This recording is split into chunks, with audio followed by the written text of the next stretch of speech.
Muy bienvenidos a esta nueva entrega de Panorama Bíblico y continuamos estudiando la palabra de Dios, la Biblia, y en esta oportunidad vamos a avanzar con el libro de Jueces, un poco esta historia que es el último episodio, el último lapso de la historia de la forma o de la parte de la formación del pueblo de Dios. Sí, hemos hablado de que así lo vio al menos Mateo, y él dijo 14 generaciones desde Abraham hasta David, de David hasta Babilonia otras 14 y de Babilonia hasta Jesús 14 generaciones más.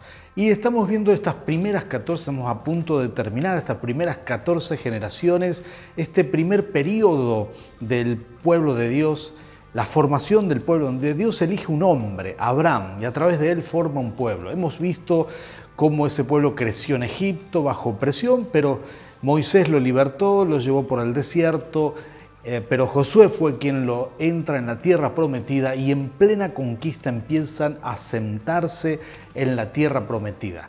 Y queremos continuar con esto, ¿sí? Porque aquí se empieza a formar el pueblo de Israel.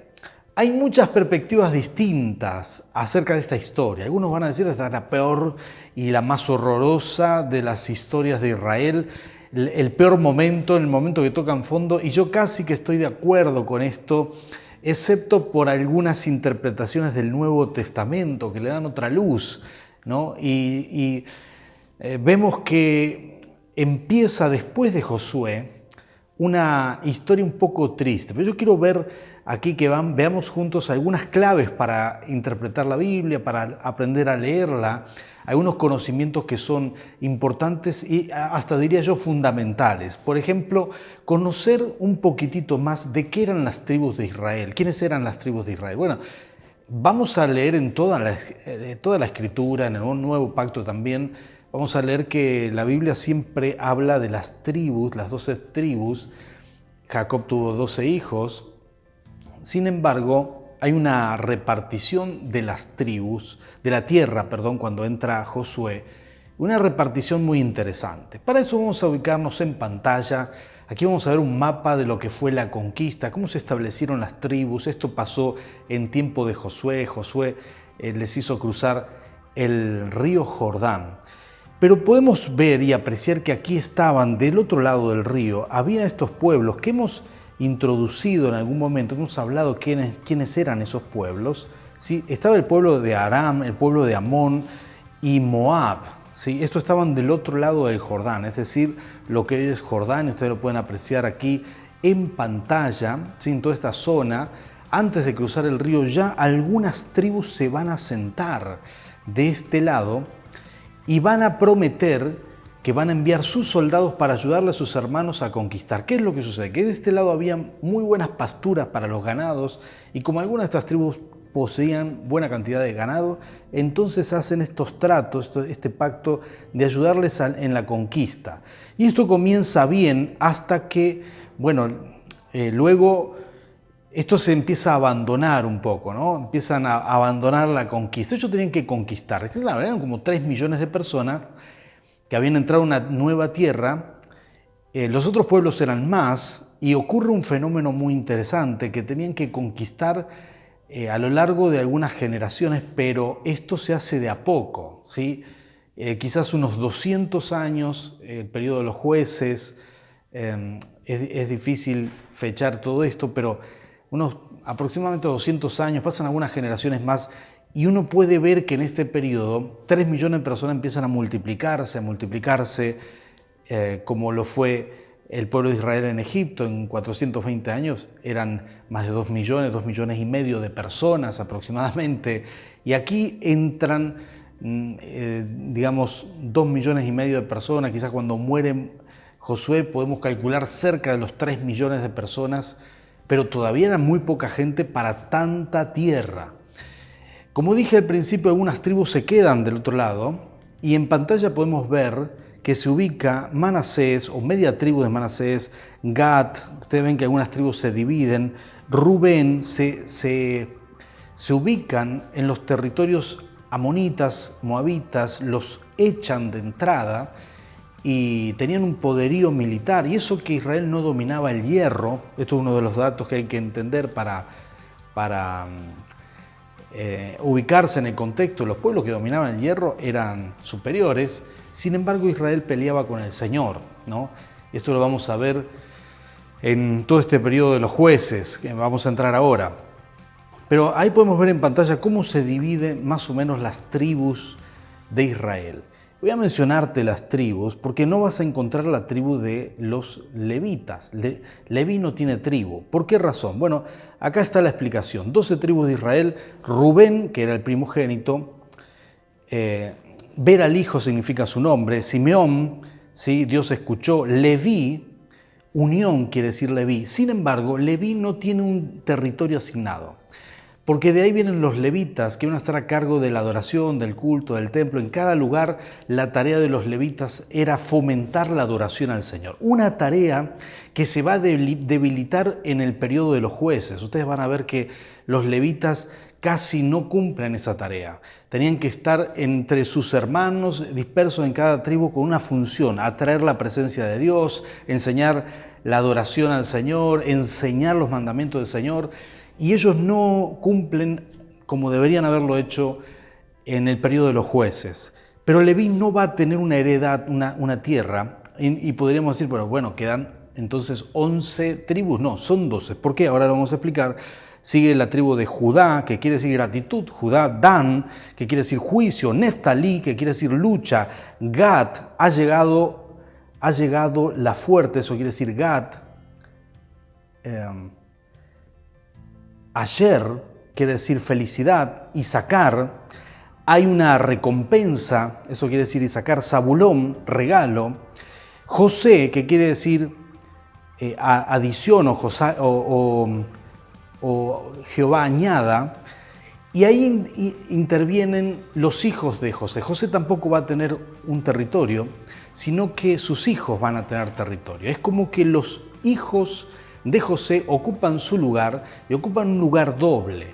Así que aunque Leví no tiene territorio, José se queda con dos lugares, uno para Manasés y otro para Efraín. Dos grandes tribus muy fuertes son los hijos de José, quienes van a tener este espacio. Y luego, bueno, la última, Benjamín, que quiere decir del lado fuerte o hijo del lado derecho, y que, digamos, así se conforman las 12 tribus y van a ocupar ese espacio que ustedes ven ahí en pantalla. Estas son las tribus de Israel, la ocupación del territorio, pero como bien hemos visto, tenían que desalojar a otros pueblos.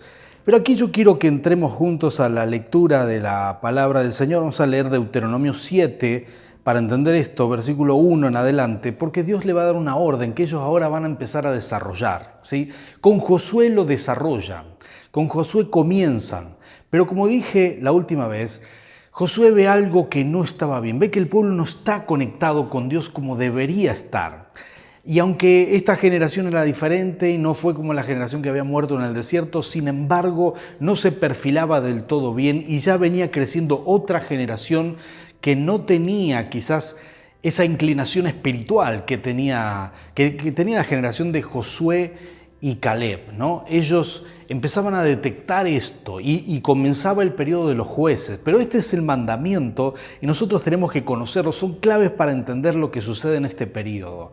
¿Qué es lo que Dios le pide? Le dice: cuando Jehová tu Dios te haya introducido, en la tierra en la cual entrarás para tomarla y hayas echado de delante de ti a muchas naciones, el Eteo, escuchen esto, el Jereseo, el Amorreo, el Cananeo, el Fereseo, el Ebeo y el Jebuseo, 7 naciones mayores y más poderosas que tú, Jehová tu Dios las haya entregado delante de ti y las hayas derrotado, las destruirás del todo, no harás con ellas alianza, ni tendrás de ellas misericordias.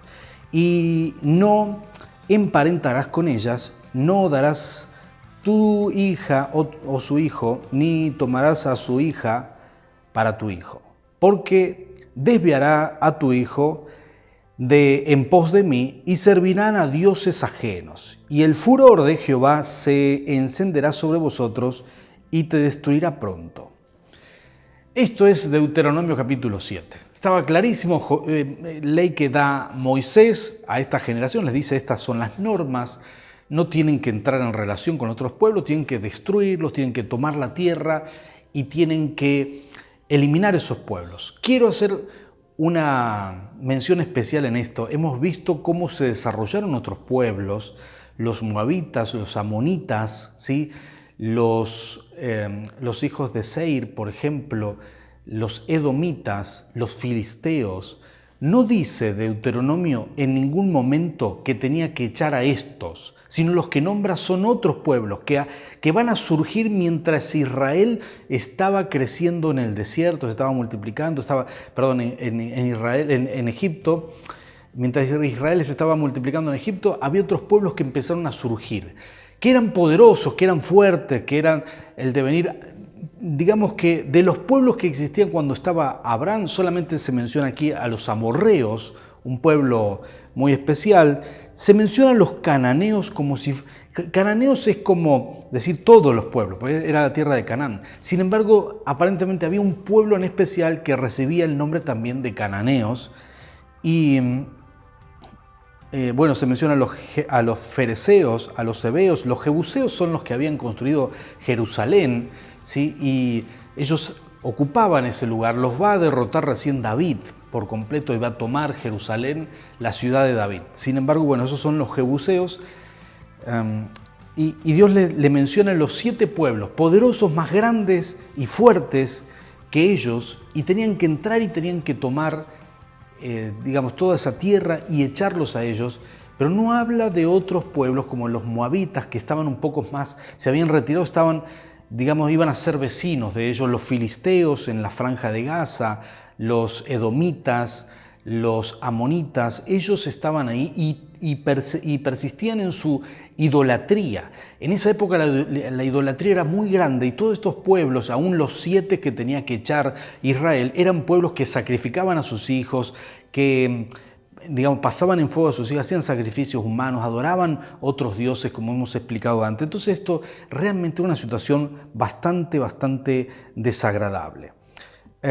Israel tenía que crecer en el periodo que vamos a llamar los jueces. Se termina, muere Josué, muere Caleb y no hay líderes. Y Dios empieza a levantar algunos líderes, algunos caudillos, para que uno entienda. No son jueces como los jueces que tenemos hoy en día que hacen justicia de acuerdo a las normas. No, estos eran jueces del tipo caudillos que el pueblo los elegía, o mejor dicho, Dios los elegía y los ponía a servir por una temporada.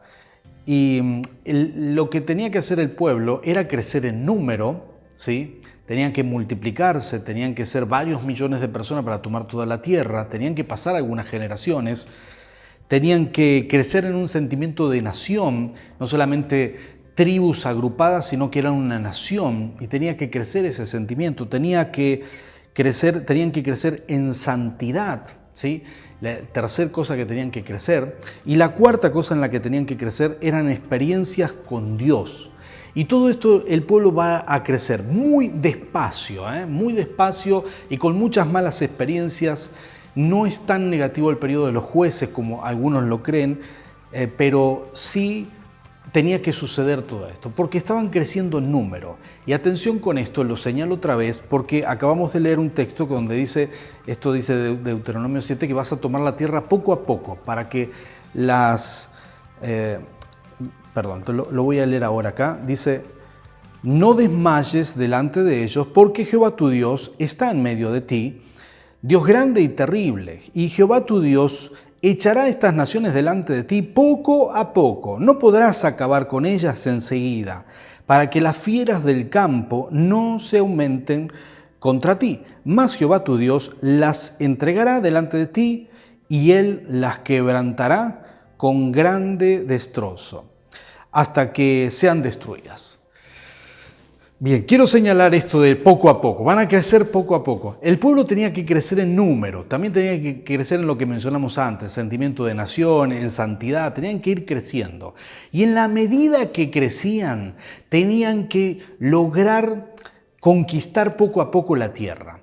Y esto implicaba una tensión, porque claro, ellos iban a ver a los enemigos un poco lejos, pero los iban a influenciar porque todavía no eran lo suficientemente numerosos y poderosos para derrotar, aparte para ocupar la tierra, porque el texto lo explica clarito. Dios quería darles todos los cultivos, las ciudades y todo lo que el enemigo había construido. Dios se lo quería pasar a ellos.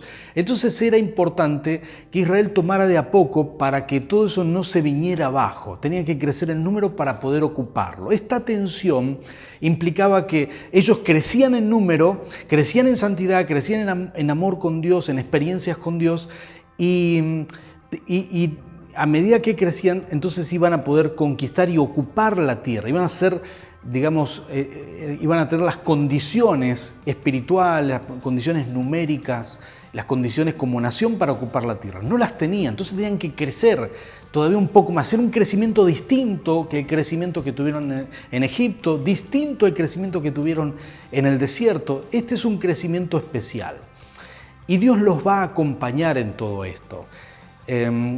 14 jueces se sucedieron si contamos también a Samuel, ¿no? Comienza el periodo de los jueces. ¿Qué podemos decir? Bueno, algunas cosas que son importantes en este periodo, como dijimos, tenían que crecer, pero claro, el pueblo en esta tensión empieza a enamorarse de otros dioses, empieza a pervertir su corazón, todo lo que Dios le había dicho que no haga. Y como el Señor ya sabía qué iba a hacer, ella tenía pensado un plan, sin embargo, trabajaba con ellos de la mejor manera posible. Entonces había un propósito, Dios los estaba esperando a que crecieran. Entonces, cada tanto Dios levantaba caudillos, que van a ser los jueces, para darles libertad y para guiar al pueblo. En lo posible, tenían que guiarlo a una sana espiritualidad. Tenían que guiarlos a estos propósitos que mencionamos antes, a crecer en relación con Dios, a crecer en confianza con Dios. Y aquí aparecen los jueces. Los jueces en general son llamados y escogidos por el Señor.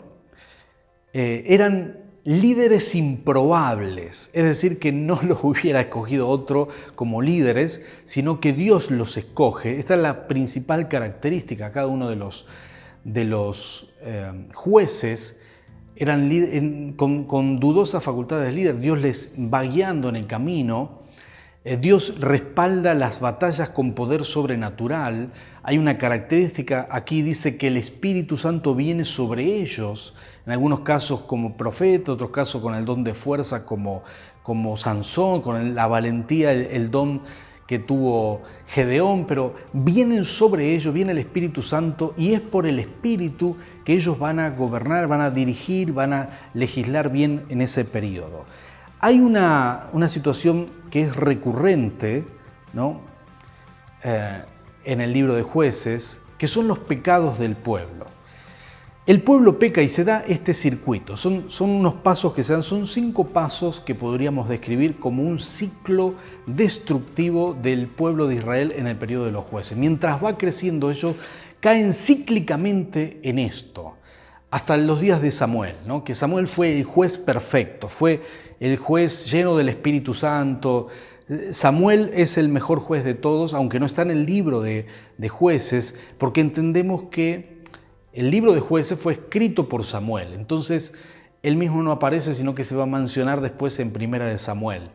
Ahora, estos son los 5 pasos, el ciclo destructivo, nocivo que vive el pueblo. Número 1, el pecado. Van a ver esto en todos los jueces. El pueblo está pecando, se desvía. Las naciones que todavía no estaban echándolas, todavía no las estaban derribando, no estaban sacándolas del país, esas naciones los conquistaban espiritualmente. Ellos aflojaban en la fe, descreían de Dios, confiaban en otros dioses. Eran atrocidades las que cometían, por lo tanto viene el segundo paso. Dios les sacaba la cobertura y llega el paso de la opresión, ¿sí? Entonces pasan del paso del pecado al paso de la opresión. Y luego viene el tercer paso, que es el arrepentimiento. En tanta opresión ellos buscan a Dios en oración, lo buscan al Señor, se arrepientan de sus pecados. Viene el cuarto paso, viene la liberación, ¿sí? Y la liberación viene siempre porque el Espíritu Santo elige un caudillo, un líder que va a ser ese juez. Y luego viene el quinto paso, que es un periodo de paz, después de la legislación de este juez, después de que este juez gobierna y los dirige. Entonces, esos 5 pasos se van a dar repetidas veces en el periodo de los jueces. Eso es un ciclo de autodestrucción que tiene el pueblo. Y yo creo que esto nos enseña mucho, ¿no? Porque hay muchas personas que viven en ciclos autodestructivos, volvemos a cometer los mismos errores, y esto es cíclico y estamos hechos para avanzar. Y hay que aprender a salir del pantano, a dejar de girar en el mismo lugar y empezar a avanzar hacia adelante. Ese es el problema que tuvieron los jueces. En realidad no podían avanzar, no podían zafar de esto, porque estaban en esa tensión de que tenían que crecer en número como nación y todo eso para terminar de conquistar, porque era poco a poco, pero ese poco a poco se había hecho muy lento porque ellos estaban patinando siempre en el mismo lugar. Ahora, te voy a mencionar los jueces, ¿sí? Cuando leas este maravilloso libro, y voy a subrayarte algunos. Por ejemplo, Otoniel, juez de primera, nada malo dice la Biblia acerca de él, lo mismo que Ahot. Luego viene Sangar, luego viene Débora, otra jueza, y esto es muy interesante porque es mujer, esto es el antiguo pacto, el mundo era machista, pero el Espíritu Santo vino sobre una mujer, y esto es maravilloso, ¿no? Ella era profetisa y todo el pueblo la reconocía, aún Barak, que era, Débora, digamos, fue junto con Barak juez, pero Barak la reconocía a ella. En un momento le dice, si no vas a la batalla conmigo, no voy. Entonces, evidentemente había un reconocimiento hacia esta mujer. Gedeón, Abimelech, Tola, Jair, Jefté, que Jefté era un malviviente, realmente era de la mafia, podríamos decirle, y uno diría, a ese líder va a elegir el Señor, a ese eligió. Qué curioso que es esto. Ibsam, Elom, Abdón, Sansón y Samuel, el último juez. Sansón es el último del libro de jueces y es un juez muy criticado, muy quizás se ha tenido en menos porque él se suicida. Sin embargo, yo quiero decir algo de esto. No creo que Dios haya contado el último segundo de Sansón frente a su actuación con los filisteos, que él derriba las columnas y se suicida con todos los filisteos. Dios no va a mirar eso sin mirar toda su vida de servicio, porque él puso ese don, él luchó mucho. Sansón fue una persona que luchó con su ego. Este es el ejemplo perfecto de personas que están dotadas de algún talento o dotadas de belleza física, dotadas con dones para cantar, para servir a Dios, para lo que sea. Y claro, no pueden manejar esto y aprovechan sus dones para su beneficio personal. Y se ha hablado mucho acerca de esto y se muestra en los jueces, claro, siempre algo negativo, ¿no? De hecho, el libro de jueces termina muy mal, termina con una violación atroz a una mujer, termina con batallas entre las tribus, ¿sí? Estas mismas tribus que debían tener un sentimiento de nación, como mencionamos, se los ve aquí peleando entre ellos, se ve la anarquía, la falta de ley, la falta de liderazgo, se ve cómo el pueblo estaba sufriendo ese crecimiento desorganizado. Qué cosas de buena tenía, que era un pueblo de Dios y que ellos no buscaron organizarse solos, sino que siempre esperaban que Dios les mande un Moisés, Dios les mande un ungido, Dios les mande a alguien. De hecho, el periodo de los jueces se termina porque ellos le piden, danos un rey, pero que nos dé el Señor, que nos dé el Señor un rey para que nos pueda dirigir. ¿Por qué no soy tan negativo con el periodo de los jueces? Sí, por lo que la Biblia dice desde el Nuevo Testamento. Quiero leerte estos textos en Hebreos capítulo 11. En la galería de la fe tenemos algunos jueces, ¿sí? Entre ellos, dice que, los menciona entre varios personajes de la Biblia. Dice, ¿qué más voy a decir? Me faltaría tiempo para hablar de Gedeón, Barak, Sansón, Jefté, luego dice David, Samuel y los profetas, ¿no? Pero la mayoría que menciona aquí son jueces, incluyendo Samuel. Y los elogia y dice, estos han tenido fe, y miren lo que dice, los cuales por la fe conquistaron reinos, hicieron justicia y alcanzaron lo prometido, cerraron boca de leones, apagaron la furia en las llamas y escaparon del filo de la espada, sacaron fuerzas de flaqueza y se mostraron valientes en la guerra y pusieron en fuga ejércitos extranjeros. Esto es lo que el autor de Hebreo, guiado por el Espíritu Santo, interpreta sobre los jueces. Esta es la visión, y esta es la visión que yo quiero tomar. Yo sé que Gedeón terminó mal, pero evidentemente Dios tiene otra mirada. Él valora la fe de ellos. Yo sé perfectamente que Jefté ofreció a su hija en sacrificio humano como lo hacían los pueblos cananeos. Estaba permeado de toda esa idolatría a tal punto que no pudo discernir entre lo que Dios espera y lo que los otros dioses esperaban. No conocía a Dios. Sin embargo, en su ignorancia, en un momento le habló al Señor y le dijo: si me ayudás, si me bendecís. Y Dios valoró eso como fe, ¿no? Era tanta la oscuridad que un poco de luz es valorada, y aquí lo vemos en el Nuevo Testamento. Lo mismo con Sansón, a pesar de haberse suicidado, aparece entre la galería de los héroes de la fe. Entonces no todo es malo con los jueces, realmente los jueces nos inspiran, y siempre nosotros en nuestro ministerio compartimos alguna palabra tomando a alguno de los jueces y entendemos que hay un momento en donde estos varones de Dios, y también hay una mujer, Débora, son inspirados por Dios. Es muy interesante que en Hebreos aparece Barak, pero no aparece Débora. Y aunque ella fue quizás la profetisa que dirigía a todo el pueblo, ¿no? Y Barak le dice: si no venís conmigo a la guerra, no voy a ir. Era un hombre valiente, fue a la guerra, vencieron. Y ella, Débora, le dice: bueno, pero la gloria se la va a llevar otra mujer que va a matar a Sísara, el digamos, general enemigo. Sin embargo, se valora de Barak la fe que él tenía en que Dios respaldaba al pueblo, usando una mujer, y eso en aquel tiempo hubiera sido quizás desprestigiado. Sin embargo, Barak no fue machista para esto, sino que la respetaba y aún aceptaba que Dios le hablaba a través de esta profeta, ¿no? Esto es tremendo y aparece por esto en la galería de la fe. El periodo de los jueces, como dije recién, muestra toda la formación del pueblo y todos los tropiezos espirituales que ellos tuvieron hasta que llega Samuel, un juez diferente, un hombre que es un profeta. Samuel es un profeta que hablaba con Dios desde pequeño. Entonces es otra categoría de ser humano, de persona, y él es la transición, es la bisagra para la nueva temporada que van a abrirse, digamos, con los reyes, ¿no? Y yo quiero cerrar aquí por hoy, pidiéndole a Dios que te ilumine, que siempre puedas aprender mucho de estas historias bíblicas, puedas aprender más, que las puedas ubicar en tiempo, en espacio, que puedas entender cómo la Biblia nos habla y nos ministra. Tiene un mensaje que uno tiene que entenderlo para aquel tiempo y también los principios que nos hablan hasta la actualidad, ¿no?